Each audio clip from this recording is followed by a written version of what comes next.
Welcome back everyone. Hi, if you're new, I'm Tori, and today I want to chat about some books that I read near the tail end of last year that I just really didn't get a chance to talk about or include in any of my end of year videos. And then also I have my first read of the new year that I want to talk about. I was going to save that until my January wrap up, but let's just talk about it while it's fresh in my mind and while I'm still on the high from reading it. So yeah, I have a few books I want to talk about, so let's get into the video.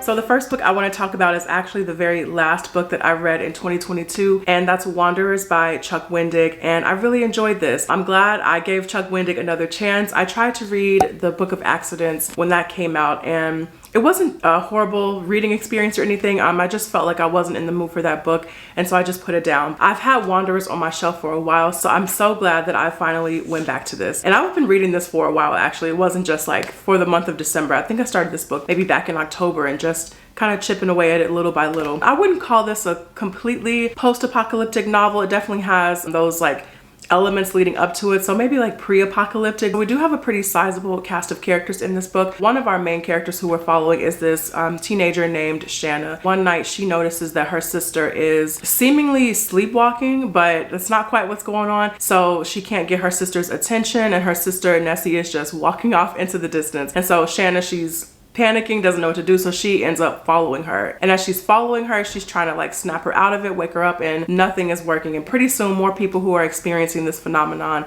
start walking with Nessie. On the other side of the story, we have the more like science-y, technology, health side of things. We have another main character, Benji, who's part of the CDC, and they're also trying to figure out what exactly is going on. And we also have this really interesting predictive technology that's at the heart of this story as well. So this was a good read overall. I do recommend this. I think Chuck Wendig does a really good job of keeping you interested in the mystery of what's actually happening with these walkers and the mystery of where they're going. There was never a moment where I was thinking like, hey, let's just get to the point, what's going on here? So he does a really good job of like dragging out that mystery but still making it interesting. I will be picking up the sequel. It's not priority for 2023, but eventually I am going to be reading it. And then the next book that I read was Hell Divers by Nicholas Sansbury Smith. This was a book I picked up because of Nakia from Nakia's Hideaway. I've heard her talk about this book so many times, and each time it just made me even more interested in it. I gave this a read on my Kindle and I really enjoyed this. This was such a fun recommendation. This is like a dystopian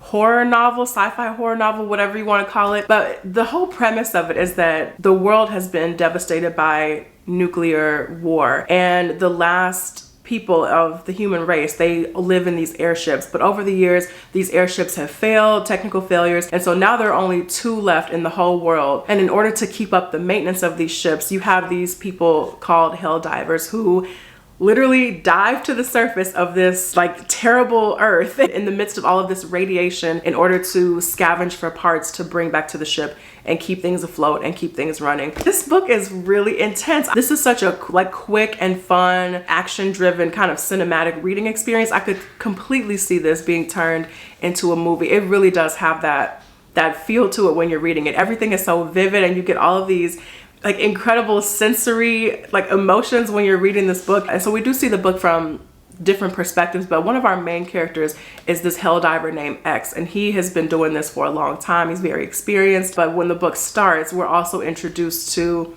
another threat that's on the surface of the earth, and we just go from there. This is the first in a very long running series. I think it's like 14 books, so I'm gonna be making my way through this very slowly, but I definitely am intrigued enough to keep going on. The next book I read was another BookTube recommendation. This was amazing, and that is The Mask of Mirrors by M.A. Carrick. And I picked this up because of Angela from Literature Science Alliance. This book was good. This is the first book in the Rook and Rose trilogy. This would have made my best books of 2022 list. I don't know where it would have been on the list. The only thing is I did not finish it in time. I think The Mask of Mirrors is such a great example of everything working perfectly for me in a book, from the characters to the writing to the actual story itself, the world, the atmosphere, the politics.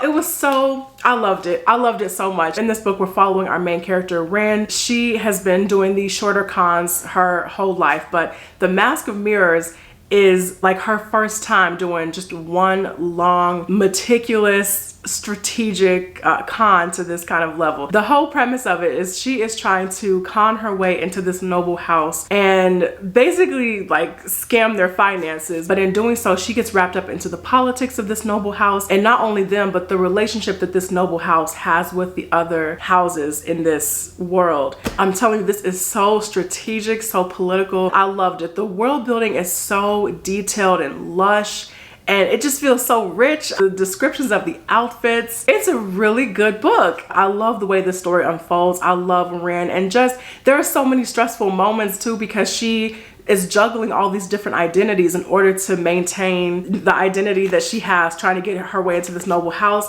I loved it. I really did. I love the relationship that she has with her close friend, her sister. If this even sounds remotely interesting to you, I highly recommend this. I do feel like the world building could feel overwhelming because there are a lot of characters in this book, a lot of houses to keep track of, but do not let that deter you. Just get in there, keep reading. It is all going to unfold, and it is an incredible journey. I love this book so much. I will be reading The Liar's Knot very, very soon. Next, I want to talk about Assassin's Apprentice by Robin Hobb. This is book 1 in the Farseer trilogy, and I can finally say, you guys, that I am starting my Robin Hobb journey. And I am actually glad that I waited until now to talk about Assassin's Apprentice, because I feel differently about the book now than I did when I finished it a couple of months ago. And I feel different about it for the better, because when I finished it, I was just like, is this what everybody's been talking about? Like, is this what everybody loves? Where I am right now, I can say that I liked Assassin's Apprentice, but I don't love it. I don't love it at all. And I think that has a lot to do with the fact that I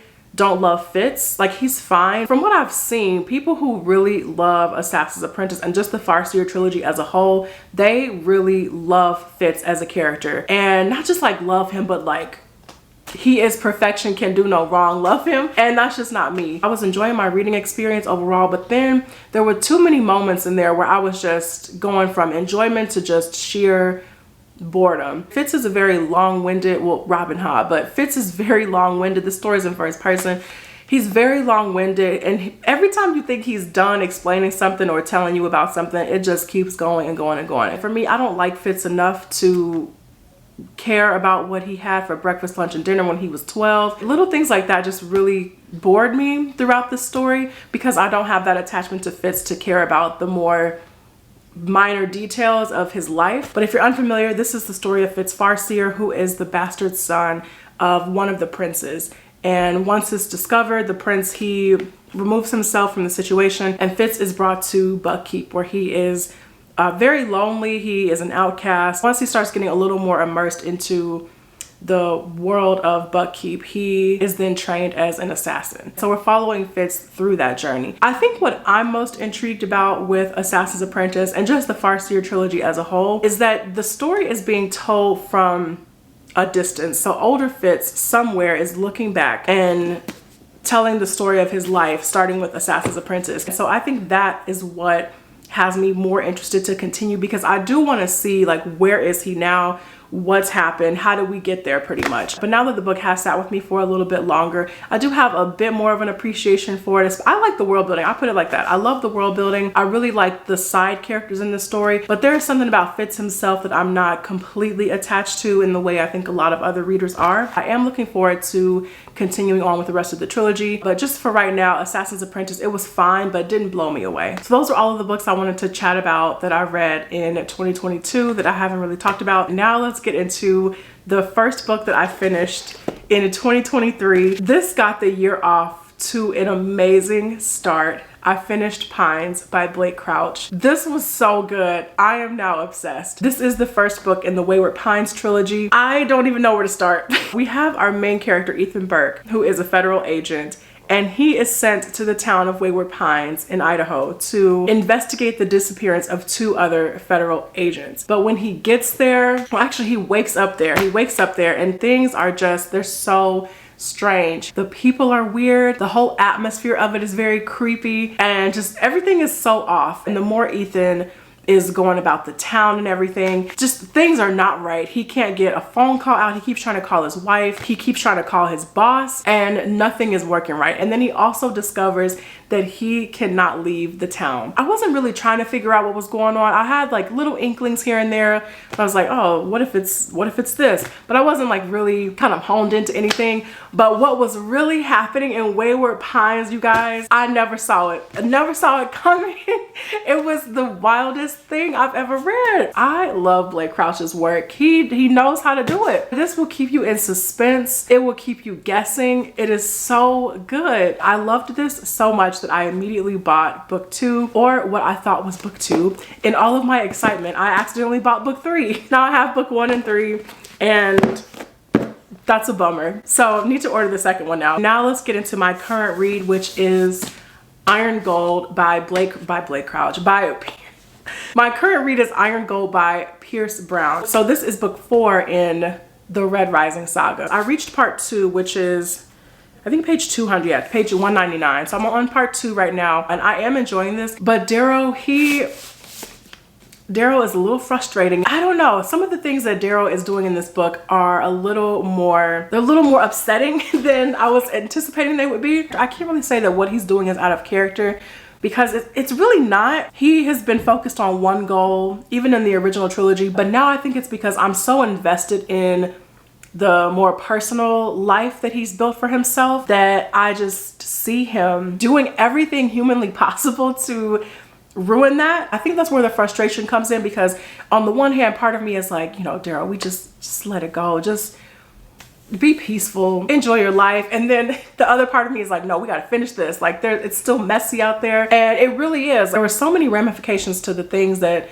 Darrow and co did throughout Morningstar that have created this ripple effect, not only on Luna, but throughout, but on different planets, Mars, Venus, and there's still a looming threat, actually a couple of looming threats. And so Iron Gold kind of picks up, this is a significant time jump, but Iron Gold picks up with all of that, and our characters are now trying to navigate through that messiness. So what does this world look like now, and how do we create something that could be sustainable? And you see in Iron Gold that different parties have different ideas of how to go about that, and they're clashing so hard in this book, to the point where I'm just like, this is getting a little stressful. I do actually like the fact that we have multiple POVs in this book.